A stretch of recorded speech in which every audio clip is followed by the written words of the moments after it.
Hello and welcome to another video episode, depending on whether you are listening or watching.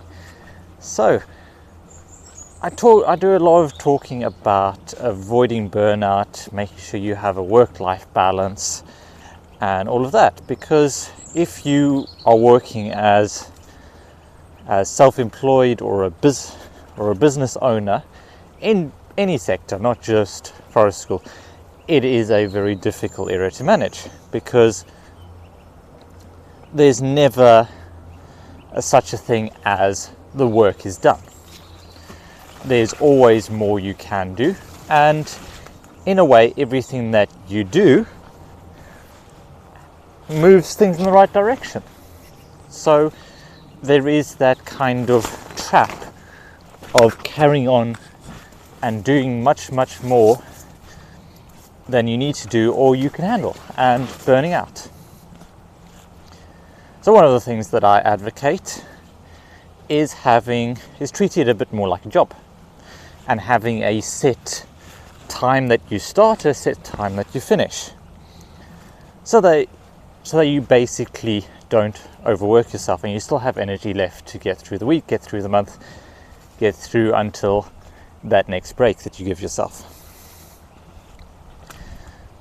And that's really important. I'm not saying that sometimes things don't creep in.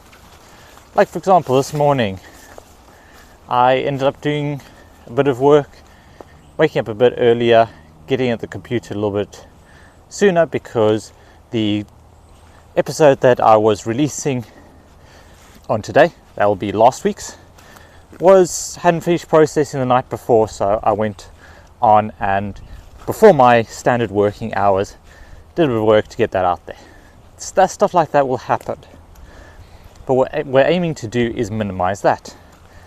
So we have those times where we're on the game, we're working, we're focused, and then we also have that time where we need to be able to relax, we need to be able to switch off that brain, which is really difficult, especially if you have obsessive tendencies like myself.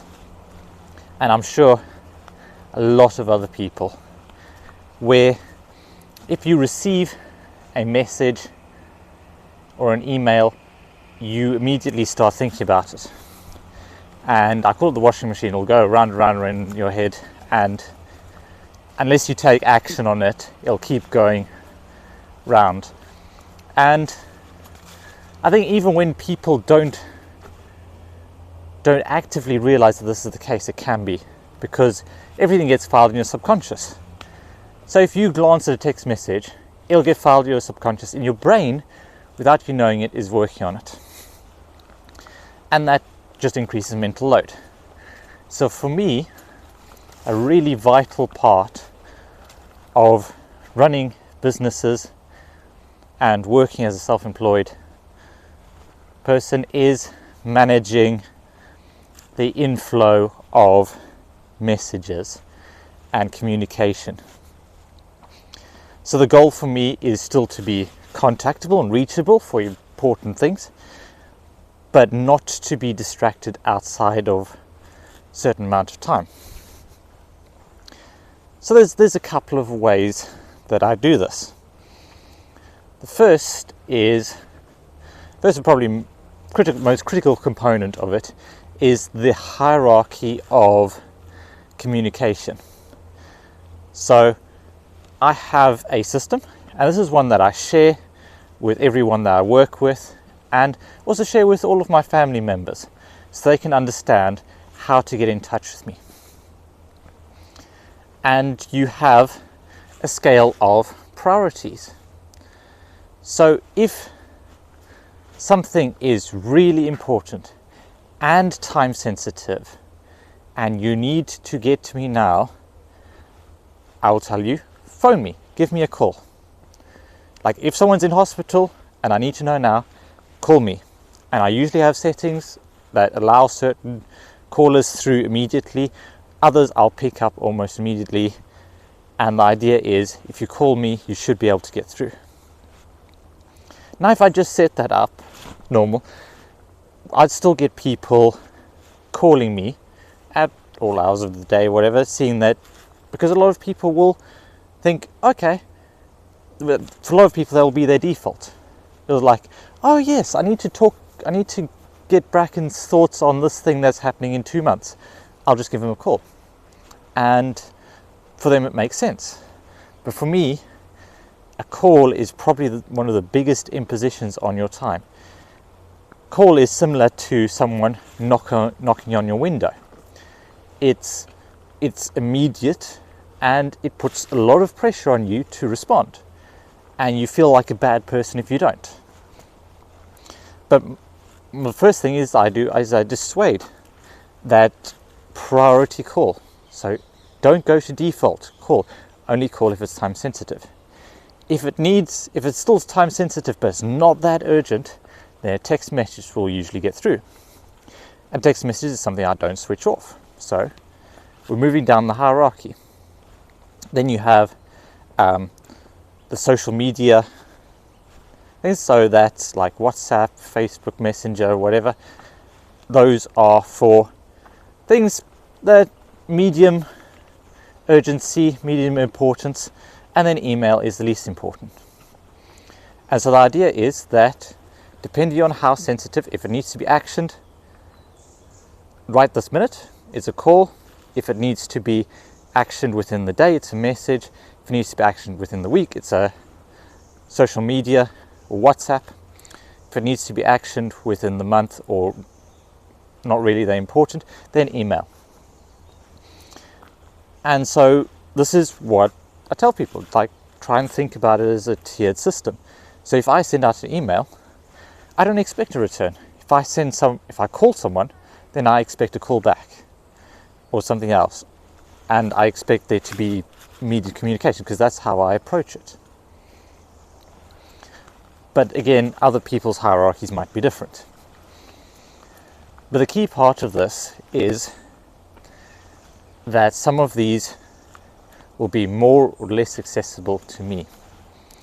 What I mean by that is that most of the time, unless I'm in an important meeting, a phone call will get through. Unless it's like late at night. And then for certain people who are really important in my life. So if you are on a set list of really close friends, and if you call me up in the middle of the night with an emergency, I will be there. I'll be out the door. I'll do what needs to be done. But if your time schedule just happens to be that you decide to work on work stuff at 11 o'clock at night, and you give me a call about some activity or whatever that you want to run, you're not going to get through and you're not going to get a response because I'm fast asleep. That is outside of my office hours. Text messages will get through most of the time. I probably won't hear them off. There won't be a tone or anything after a certain time of day. But in general, I'll respond to those relatively quickly. WhatsApp messages, I will check twice a day, chat on social media, and other times. And if I'm running sessions, if there's need to contact me, I'll usually have those on. But as soon as the work hours end, which for me is 5 o'clock, those turn off. So this means that I have a set time, so I will generally be more accessible for WhatsApp. And email, I'll generally only check if I'm having an office day. So that is 2 to 3 times a week, and is just a quick batch. I'll go through all of the emails, sort them all out, send them all off. So if you haven't heard from me in a week, then either it's something that I couldn't action really quickly, or it has really slipped through the net and you should probably get back in touch. But by breaking it down and not being as accessible, messages still get through. The important messages get through, but it also means that when I'm trying to focus and trying to do my best work, that is when I have the distraction-free environment. So when I have an office day, I will not touch messages first thing, because the most important thing for me to do is to make the most of my time in the morning and really focus on the stuff, the deep work stuff, the stuff that requires a lot of attention, focus, so on, and won't work well with task switching. So this can be designing a new program, writing sales copy, planning activities, sorting out stuff for courses. All of that needs a distraction-free environment. Then once I've got through all of that and I'm feeling a little bit more tired, but I have brain left for social, I'll go through my emails, I'll go through my WhatsApps, and I'll respond to those and move along. So this is all a system to minimize the inputs and make sure that everything is caught within the net so nothing slips through. At the same time, I am contactable whenever, if really needed. But the most difficult part of implementation is, first of all, making people aware of it, and secondly, just being really firm. So I had an old manager who used to call me at all times, and it would just be talk about a rota next week, or an upcoming event, or something that, and basically it was his instinct to reach for the phone as a first thing. So his first port of call was a phone call. Now for me, that didn't work. So it was very much dissuading that. It's like, hey, really busy. Can this be a text message? Can this be an email? Can this be something else?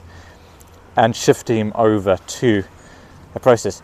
And that also means you can also designate times as well and go, hey, during this time, I will be available for phone calls. I'm either commuting or I'm just working from home on unimportant stuff, and you can reach me, you can give me a call during these hours. So for me, that's often Tuesdays and Thursdays. I'll usually get most of my work done early morning before most people are up, and that means that by the time everyone's kind of ready to start the work day, I'm at a point where I'm happy to receive calls and messages and deal with them. So I can just give people a block of time, say, hey, normally I say calls only, but here, this is a good time to catch up with me, get a Zoom in, get a Skype in, get a call in, and we'll sort something out then. And in some ways that makes me more accessible because people know they can call during those hours. But anyway, that's what I do. And I feel it's really important to manage that input so that you're not constantly kind of sitting there spending quality time with your family, and you get a bling and a text or a message comes through or an email, and you feel the need to go and run and grab that right now, or it takes up valuable time and focus and energy to deal with it. It's better to just batch it up, sort of go through it all in one go, close the app, and move on to life. Because in the end, the thing that is really most valuable is that connection with the people that you're with in person. Well, there we go. I think I'll leave it there. Remember, if you are looking for help putting up fantastic tarps like these in the background in 6 minutes or less, do check out my online Essential Tarps Knots course. It will take you through everything you need to know to make knots work for you, not the other way around. Thank you so much for watching and listening. Remember to make the most of every day, and I'll see you next time.